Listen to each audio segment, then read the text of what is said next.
Once again, this series just gets really real. Quickly.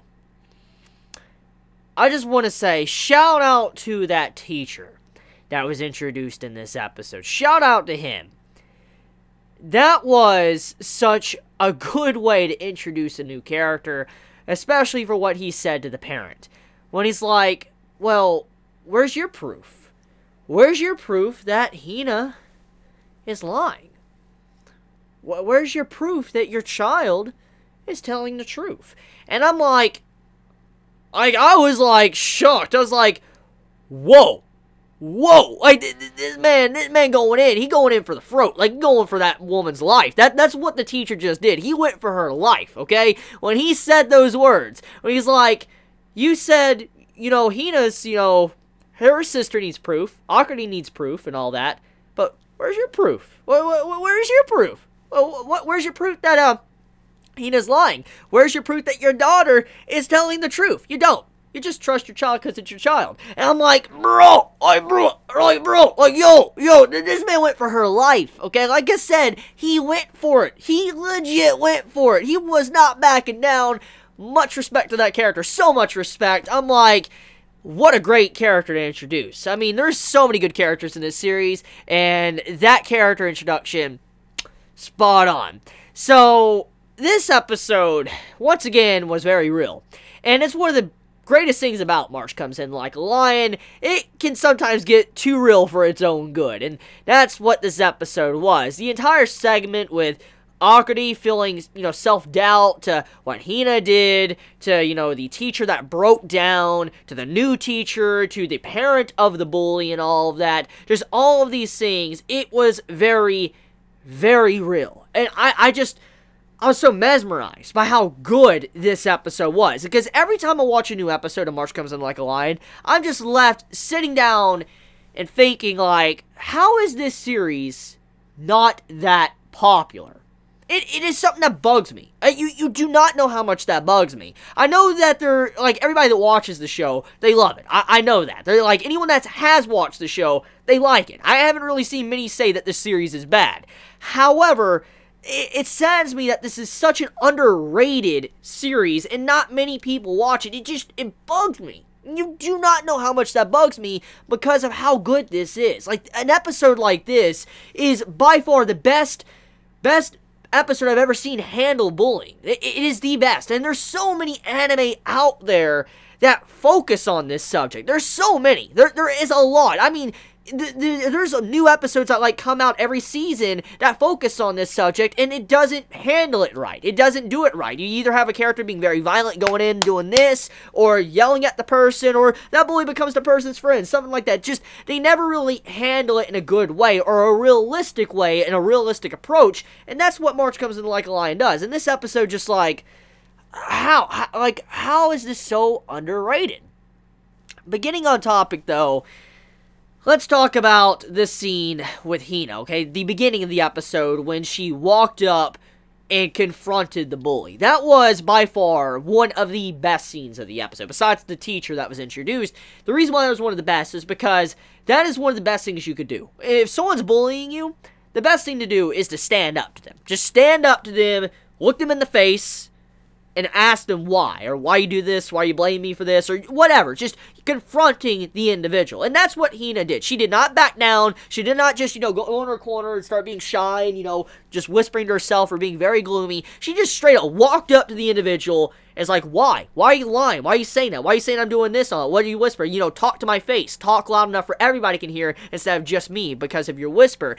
That right there, I like that. Because that was something very real and something that just really showcases Hina's character and how she's approaching this entire, point, this conflict.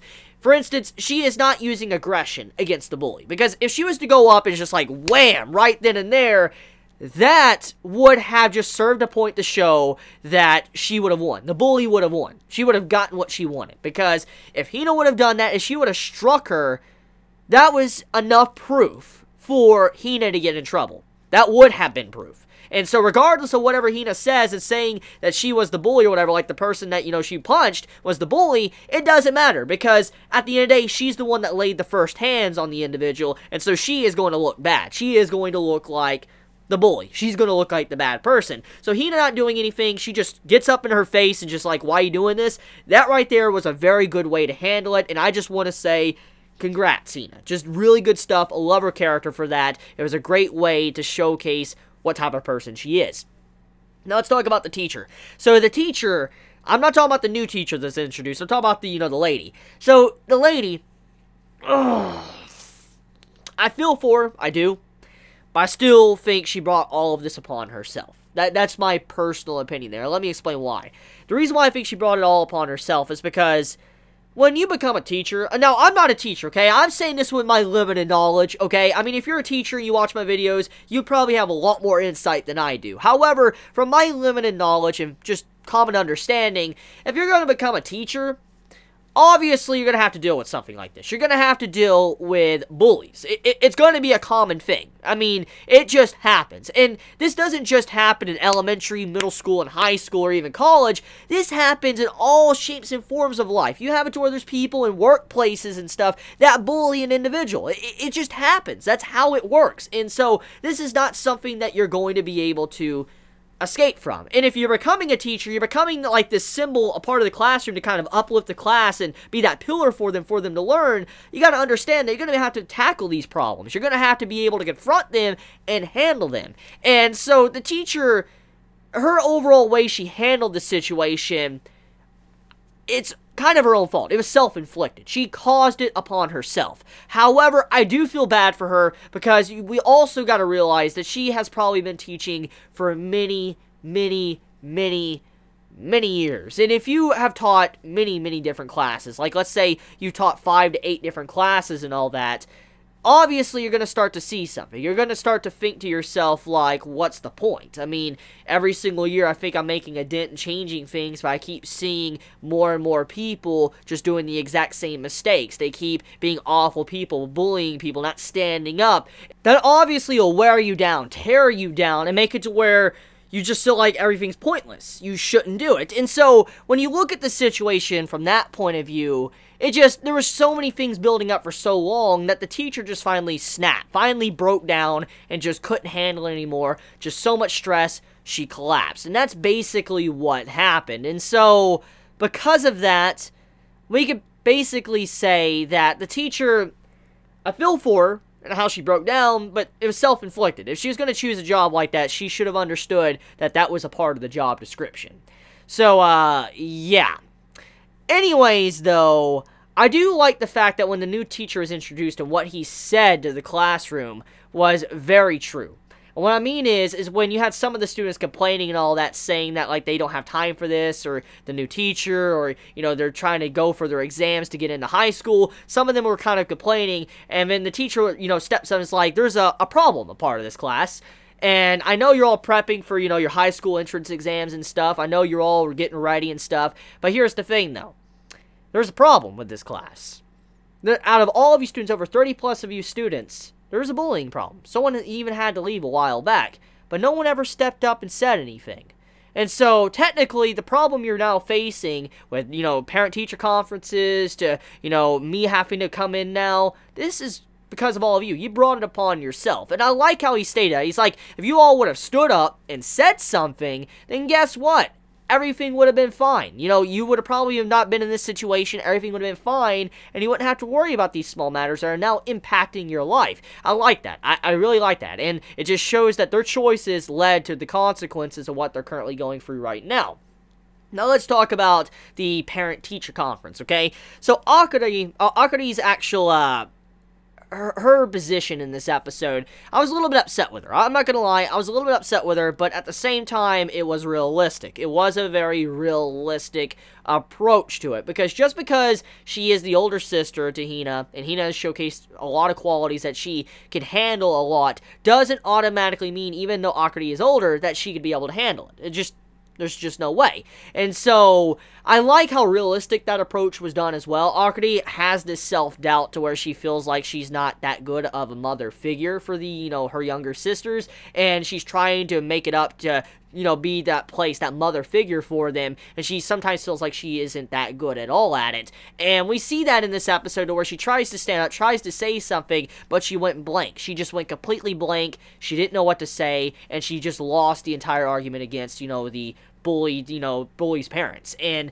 that was like a very sad moment. I was a little bit upset with her. I was like, but at the same time, it makes sense. That's just how things work and how some people really are. And I'm like, man, that made me sad. And when Hina, comforted her and all that, put her hand on, Akari, I was like, that's very sweet. And it just shows that how strong these sisters are, their bonds, and how they help each other through problems. And I do like how, Hina basically said to Akari, like, no matter what happens, no matter if I continuously get bullied, I'm going to stay in school. I'm not going to allow these bullies to push me out to where I run away and don't go to school. Because if I do that, they win. Why would I let them win? I like that. I really love that line from Hina when she's like, why would I let them win? Why would I do that? Let me just stay in school, because obviously they don't like me. They don't like my presence here. So if I stay here, obviously I want to make them even more mad, angrier and angrier, and as long as I stay here and I get to, go to high school and all that, it's better for me. I win in the end. So I do like that segment and how she stated that. So let's get back into the bully's parent and all that, talking to the new teacher. I like how he talked and brought up some facts. He's like, you know why there's no proof? You want to know why there is no proof to why or whoever's bullying or who's lying? The reason why is because the entire classroom is scared. The entire classroom doesn't want to speak up, because once someone speaks up, they will become the next target. And so they, fearing for their own well-being, they don't want to speak up because they don't want to be targeted, even excluded from the class, be lonely. So they decide to just not say anything and completely ignore the entire situation. So oftentimes, when someone's getting bullied, nobody's going to really admit someone's getting bullied. They're just going to ignore it. And so when he's like, when she actually came out of the way and said she was being bullied, basically, that right then and there was enough proof. But even then, though, regardless if it wasn't definitive proof, that enough right there was enough to let us know that something definitely was going on, but there's just no way to confirm which side was telling the truth. So I do like that segment, basically saying that there's no way you're ever going to have proof to if someone's really bullying unless you catch them on camera or something. So that's a really cool little thing about that. I like the teacher, and I like his point of view and how he, kind of confronts these situations with the bullying and all of that. So I'm going to end it there. Let me know your thoughts in the comments below. Did you enjoy this episode? Did you hate this episode? Please be honest in the comments below. Please leave a like if you like this video. Please subscribe if you like my content. Please be safe. Chibi out.